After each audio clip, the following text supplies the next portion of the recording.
Hi everyone. आज अपन second tense ले रहे हैं, present continuous tense. But second ये जो प्रेजेंट कंटिन्यूअस टेंस शुरू करने से पहले मैंने आपको कल एक्सरसाइज में 4 सेंटेंस बताए, इनका सोल्व करा देता हूं। देखिए फर्स्ट सेंटेंस दिया था मैंने, the sun blank in the east और राइज। अब इसमें वर्ब है अपने पास राइज। जैसा कि हम जानते हैं द सन है, वो सन एक सिंगुलर सब्जेक्ट है, तो सिंगुलर सब्जेक्ट है तो वर्ब के अंदर ऑन लग जाएगा, इसमें भी एस, तो ये हो जाएगा राइजेस। तो sun rises in the east and sets in the west. Second sentence है God the truth but waits, कि ईश्वर की घर देर तो है, ईश्वर की घर देर है बट अंधेर नहीं। तो देखो गॉड, गॉड क्या है, गॉड भी सिंगुलर सब्जेक्ट है, तो गॉड सिंगुलर सब्जेक्ट है, इसलिए इस वर्ब के अंत में क्या लग जाएगा, एस। थर्ड आपका proverb, barking dogs seldom white, कि गरजने वाले कभी बरसते नहीं। तो बार्किंग डॉग्स, अब डॉग्स देखिए यहां पर प्लूरल सब्जेक्ट है, तो प्लूरल सब्जेक्ट के साथ में ऑलरेडी वर्ब की फर्स्ट फॉर्म, तो यहां पर ये सेल्डम हो जाएगा। अब वाटर है, वाटर क्या है, सिंगुलर सब्जेक्ट है, तो सिंगुलर सब्जेक्ट है और सिंगुलर सब्जेक्ट होने के कारण इसमें भी क्या आ जाएगा, boils, water boils at 100 degree Celsius, कि पानी ना वो 100 डिग्री सेल्सियस पर उबलता है। अब लेते हैं अपन प्रेजेंट कंटिन्यूअस टेंस। देखिए प्रेजेंट कंटिन्यूअस टेंस वो टेंस होता है जिसमें कार्य का निरंतर होना पाया जाता है, अर्थात इसमें कार्य कब शुरू हुआ था ये नहीं पता चलता और कार्य कब समाप्त होगा ये पता नहीं होगा, बट इसमें रियल टाइम का पता चलता है, कि जैसे मैं अभी पढ़ा रहा हूं, मैं खाना खा रहा हूं, तो इस टेंस का सेकंड नाम अपन यूं दे सकते हैं कि इसको रियल टाइम टेंस भी कहा जाता है, क्योंकि इसमें वास्तविक समय होता है जिसमें कार्य की कंटिन्यूटी बनी रहती है, रेगुलर बना हुआ रहता है।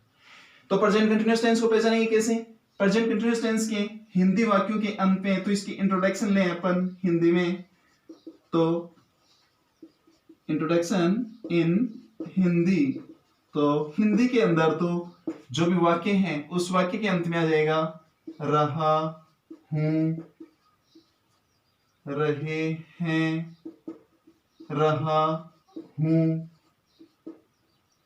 अर्थात हुआ है या हुई है या हुए हैं। जैसे जैसे कमला कमरे में सोई हुई है, बच्चे धूप में खेल रहे हैं। तो इस तरह से हिंदी वाक्यों के अंत में इन शब्दों देकर के अपन पहचान लेंगे कि ये प्रेजेंट कंटिन्यूअस टेंस है। अब सबसे पहले अपन बात करते हैं इसमें हेल्पिंग वर्ब की। तो हेल्पिंग वर्ब इसमें होगी is, are, am. Is means होता है, आर मीन्स है या हो, और एम मीन्स हूं। तो इज, जैसे कि मैंने लास्ट वीडियो के अंदर, पिछले वीडियो के अंदर बताया था कि जिस हेल्पिंग वर्ब के अंत में एस होगा उसका प्रयोग हमेशा सिंगुलर सब्जेक्ट के साथ में किया जाएगा। तो सिंगुलर सब्जेक्ट के साथ में इज का प्रयोग हो जाएगा। प्लूरल सब्जेक्ट होंगे उनके साथ में आर का प्रयोग होगा, और सदैव आई हो, बिकॉज आई एक्सेप्शनल प्रोनाउन है अपने पास में, या जिसको सब्जेक्ट भी मान सकते हैं, तो ये एक्सेप्शनल है आई, इसके साथ हमेशा और हमेशा के साथ एम का यूज किया जाता है। तो ये है आपकी हेल्पिंग वर्ब। इसके बाद में बात करते हैं अपन मेन वर्ब। मेन वर्ब, अब इसमें मेन वर्ब में फर्स्ट फॉर्म के साथ आईएनजी को ऐड किया जाता है। अब मेन वर्ब में फर्स्ट फॉर्म के साथ आईएनजी किस तरह से लगाते हैं, देखिए जिस वर्ब के अंत में, इसके 3-4 जो रूल है वो रूल मैं आपको बता देता हूं, कि जिस वर्ब के अंत में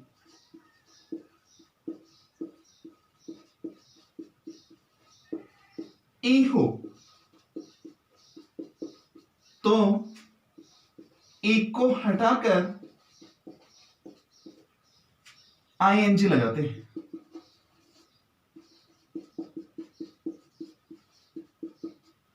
जैसे गिव, जैसे कम, जैसे टेक, तो जब भी इसमें आईएनजी जोड़ेंगे तो ये ए हट जाएगा और अपन आईएनजी लगाएंगे, जैसे टेकिंग, जैसे गिव का गिविंग, कम का कमिंग।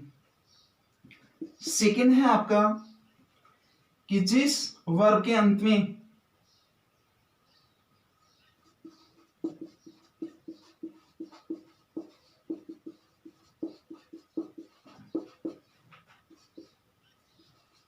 एक कॉन्सोनेंट व उससे पहले एक वावल हो तो अंतिम कॉन्सोनेंट को डबल बना देते हैं।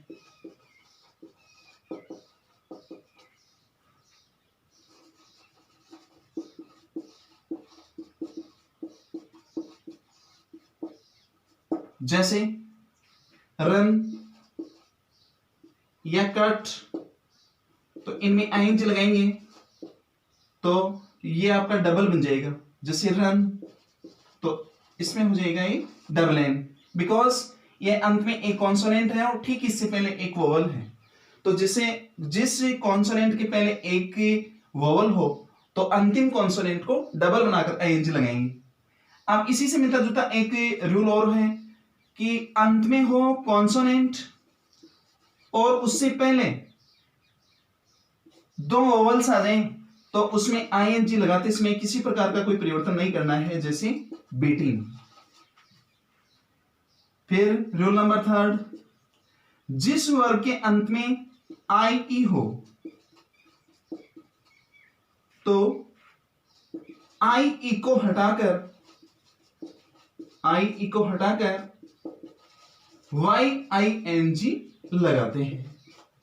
अर्थात जहां पर आई ई हो, जैसे एल आई ई या डी आई ई, तो इनमें अपन को आईएनजी जोड़ना होगा। तो ये आई ई को तो हटा देंगे और इसके स्थान पर वाई लिख देंगे और आईएनजी लगा देंगे, जैसे डाइन, जैसे लाइन आदि। अंत में है जो वर्ब हो और जिस वर्ब के अंत में सिंगल एल हो तो डबल एल बनाकर आईएनजी लगाते हैं। जैसे क्वारल, आईएनजी लगाएंगे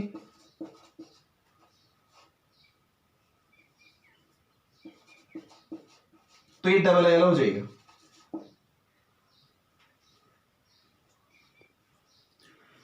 अब देखते हैं इसकी एडवर्बियल्स। जैसे nowadays, still, at this time, at this moment, at present, today, this morning, this days. और इसके अतिरिक्त आपकी इंपेरेटिव सेंटेंस की बात ही आपको एक्सक्लेमेशन मार्क मिल जाए तो उसके साथ भी हमेशा प्रेजेंट कंटीन्यूअस टेंस का यूज ही किया जाता है। जैसे ओ है, एक्सक्लेमेशन मार्क आ गया, लुक एक्सक्लेमेशन मार्क है, लिसन एक्सक्लेमेशन मार्क है और स्टॉप एक्सक्लेमेशन मार्क है। तो ध्यान रखिए, इंपेरेटिव सेंटेंस हो अर्थात इंपेरेटिव सेंटेंस की शुरुआत 4 टाइप से होती है। इसमें फर्स्ट है वर्ब की फर्स्ट फॉर्म से, और उसके बाद में यदि एक्सक्लेमेशन मार्क मिल जाए, विस्मयादि बोधक चिन्ह मिल जाए, तो उसमें भी प्रेजेंट कंटीन्यूअस टेंस का यूज होता है, अर्थात is are am plus verb की फोर्थ फॉर्म अर्थात आईएनजी का यूज किया जाता है। अब देखते हैं इसके स्ट्रक्चर।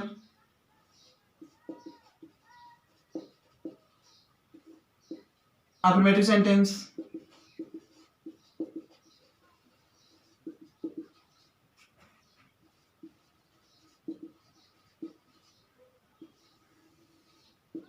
तो अफर्मेटिव सेंटेंस का स्ट्रक्चर हो जाएगा। सबसे पहले देखेंगे अपन सब्जेक्ट के बाद में आपकी हेल्पिंग वर्ब आ जाएगी, is are am plus first form के साथ आईएनजी, ऑब्जेक्ट, अदर्स और फुल स्टॉप। जैसे बच्चे धूप में खेल रहे हैं। तो सबसे पहले अपन को देखना पड़ेगा सब्जेक्ट, उसके बाद में देखना पड़ेगा अपन को वर्ब, और उसके बाद में देखना पड़ेगा अपन को ऑब्जेक्ट या कॉम्प्लीमेंट। तो देखिए इसमें क्या होगा, सर्वप्रथम द चिल्ड्रन, अब चिल्ड्रन प्लूरल सब्जेक्ट है, हेल्पिंग वर्ब आ जाएगी अपनी आर, वर्ब हो जाएगी प्ले, और प्ले में लगा देंगे ING. The children are playing in the sun. इस तरह से यहां पर अफर्मेटिव सेंटेंस बना देंगे। नंबर सेकंड पे आपका नेगेटिव सेंटेंस।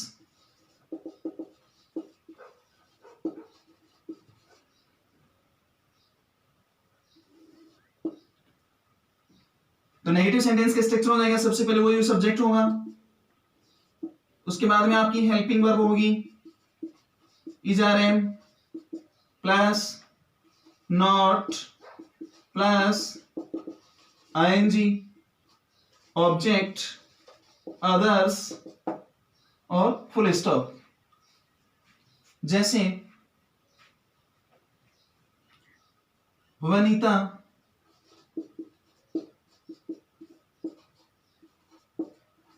कमरे में नहीं सो रही है। तो सब्जेक्ट लिखेंगे अपन Vanita, Vanita is singular subject, so we use helping verb is, verb हो जाएगी sleep, ING sleeping, Vanita is not sleeping in the room. तो ध्यान रखिए आप, नॉट का नंबर हमेशा तीसरा होता है अकॉर्डिंग टू स्ट्रक्चर बेस। तो Vanita is not sleeping in the room. Third structure बात करें अपन, इंट्रोगेटिव सेंटेंस। अब इंट्रोगेटिव सेंटेंस मैंने कल बताया था आपके दो प्रकार के होते हैं, सिंगल इंट्रोगेटिव सेंटेंस या डबल इंट्रोगेटिव सेंटेंस। तो सिंगल इंट्रोगेटिव सेंटेंस होगा हेल्पिंग वर्ब शुरू में आ जाएगी is are am plus subject plus first form के साथ आईएनजी, ऑब्जेक्ट, अदर्स और अंत में क्वेश्चन मार्क। जैसे क्या रवि एक कहानी याद कर रहा है। तो क्या आ गया, हेल्पिंग वर्ब लिखनी पड़ेगी अपने पास is, because Ravi singular subject, तो इज रवि लर्न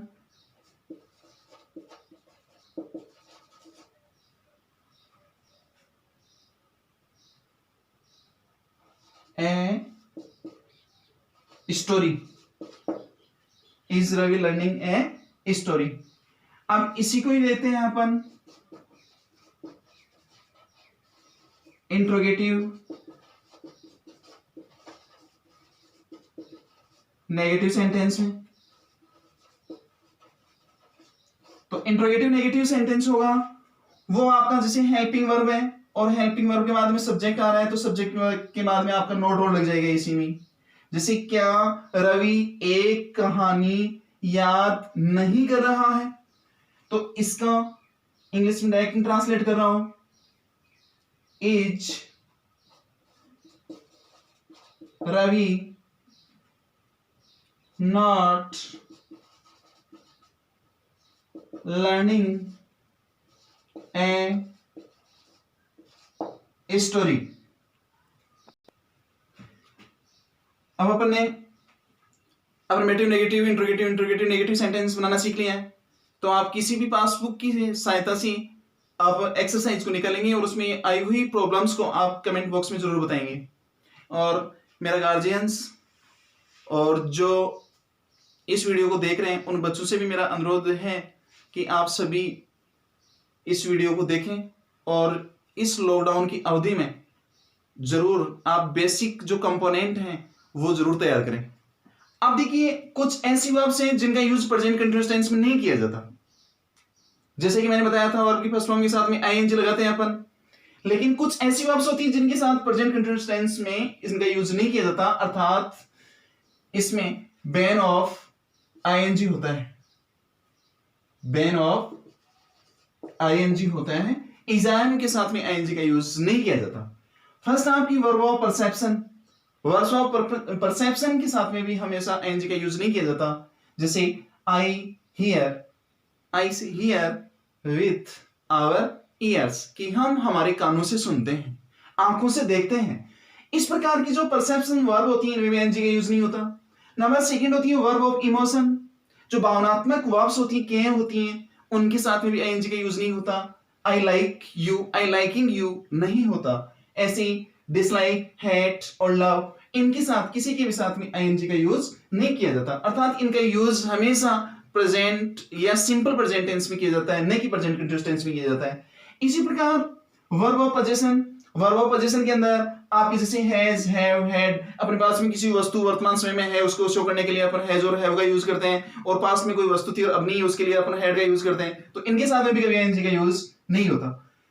फोर्थ है आपकी verb of cognizance, verb of cognizance के साथ में आईएनजी का यूज नहीं होता, जैसे नो, जानना, नो मींस जानना, बिलीव मींस विश्वास करना, और ट्रस्ट मींस भी विश्वास करना।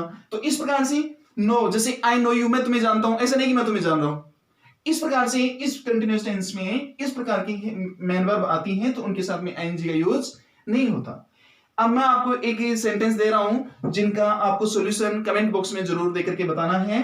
दीपक ऑलवेज ब्लैंक बाय बस, ब्लैंक बाय कार टुडे, और इसमें वर्ब है गो। Thank you.